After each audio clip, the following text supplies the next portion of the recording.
প্রতি বা এইভাবে আকৃষ্ট সবসময়? ছোটো থেকে তো কলেজ লাইফ থেকে তো রাজনীতি। হ্যাঁ, কলেজে তো ছিল এসএফআই। এসএফআইকে তাড়িয়ে তো শুভেন্দুই কলেজে করে জিএস হলো। তারপরে পৌরসভায় দাঁড়ালো, চেয়ারম্যান হলো, তারপরে এমএলএ হেঁটে দাঁড়ালো দক্ষিণ কাটি, সেটাও তো জিতলো। তাই ছোটোবেলা থেকে অনেক লড়াই। মাধ্যমিক অবধি ঘর থেকেও বেরাতো না। মাধ্যমিক পরে যখন কলেজে ঢুকলো তখনও ঘর থেকে বেরাতো। ঘর থেকে না, বিকাল হলেই একটা বালতি নেবে, একটা শাবল নেবে, নিয়ে চলে যাবে। সে এখন আমার বাগানটা গ্যারেজ হয়েছে, হ্যাঁ, সেই বাগানে কোথায় ফুলকপি, কোথায় বেগুন, কোথায় টমেটো, কোথায় শাক, লঙ্কা, লাউ গাছ, কুমড়ো গাছ, ফুল বাগান উপরে। আমার ছেলে জেতার পরে আমার ঘরে উপরে পদ্ম ফুল ফুটেছে এরকমের, এত বড় বড় পদ্ম ফুল। তাহলে এবার পদ্ম ফুল আসছে। কি বলবেন মুখ্যমন্ত্রী হওয়ার পরে কি চাইবেন রাজ্যের জন্য? রাজ্যের জন্য চাইবো যা ওর মনে আছে কী হবে না হবে, এখন আমাদের প্রকাশ করেনি, এখন আমি জানতে পেরে যাব। বলছিলেন পান্তা খেতে, পান্তা খাওয়া ছেলে আমি বলেন সব জায়গায়, পান্তা কি খেতেন বাড়িতে? দিতেন কখনো? হ্যাঁ, রাত্রে দিতাম। কীরকম? রাত্রে গরম ভাত, খুব গরম পড়েছে না, খুব গরম পড়লে বলবো আমাকে গরম ভাতে জল ঢেলে দাও। গরম ভাতে জল একটু, ধরুন আলু ভাতে একটা মাছ ভাজা, একটু ডিমের মামলেট, ব্যাস এই তার খাওয়া।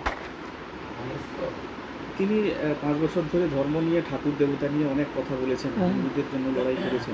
ছোট থেকে কি? হ্যাঁ হ্যাঁ, ঠাকুর ভক্ত। হ্যাঁ হ্যাঁ, এরকম এই ধরুন এই এখানে কোথায় সরস্বতী পুজো হচ্ছে চলে যেত, মিশনে চলে যেত।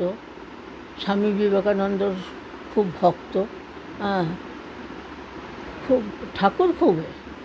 এটা মহারাজরা এলেন তো আমার বাড়িতে, 2জন মহারাজ এসেছিলেন।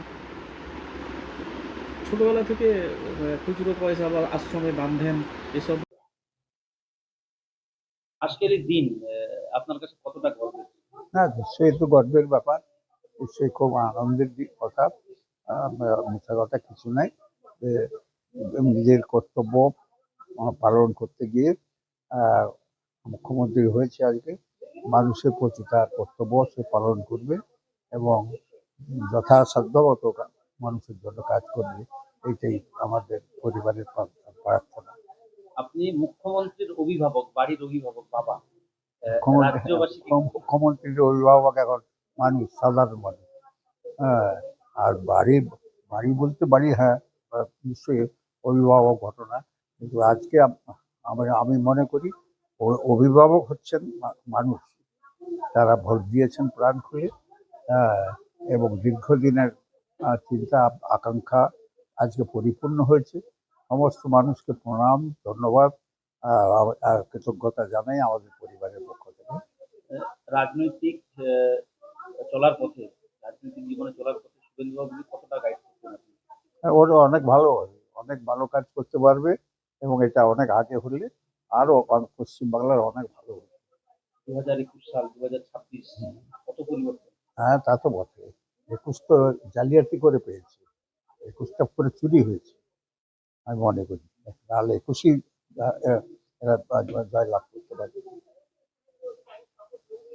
ভালো পড়াশোনা করতো আর সবসময় একটু জিদি ছিল এবং আমাদের পরিবারে কেউ কেউ সন্ন্যাসী হয়ে যেত আমার ধারণা ছিল। এবং শনিবার হলে আমাদের বাড়িতে ব্যবসা ছিল, খুচরো পয়সা রুমালে বেঁধে নিয়ে রামকৃষ্ণ মিশনে চলে যেত এবং রামকৃষ্ণ মিশনে ওখানে পূজা পাঠ করতো এবং সেখানে দুপুরে যা রান্না হতো তাই খেত, কিন্তু বাড়িতে খুব খুঁতখাত ছিল, এটা খাবো না, ওটা খাবো না, সেটা খাবো না, এসব ছিল। কিন্তু রামকৃষ্ণ মিশনে একবারে যা দিত তাই খেত, শাক সবই খেত। তিনি বলতেন, আমার রাজনীতি অভিভাবক শিশির অধিকারী, যদি কারো কাছে রাজনীতি অধিকারী থেকে কেনারাম অধিকারীর কাছ থেকে শিখেছি, অজয় মুখার্জির কাছ থেকে শিখেছি। আমি কারো রাজনীতি অন্য কারো না, অন্য কারো কাছে থেকে ও ধার করে নিয়ে আসেনি। তবে রেসপেক্ট টু অজয় মুখার্জি, সতীশ সামন্ত, কুমার জানা আর ডেফিনেটলি ছিল বীরেন সাতমল, এদের প্রতি তার রেসপেক্ট একবার অগাধ একটা বিশ্বাস ছিল যে এরা আমাদের পূর্বপুরুষ, এরা দেশকে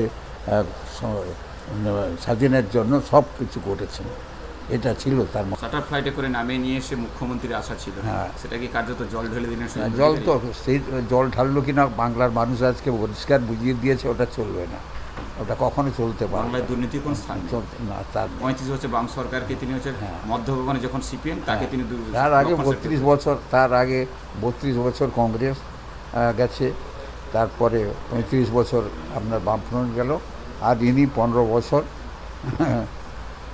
15 বছরের মাথায় বিদায় নিলেন। কি আর কখনো ফিরবেন না, এই পার্টি আর থাকবে না। ধূলিসাৎ হয়ে যাবে।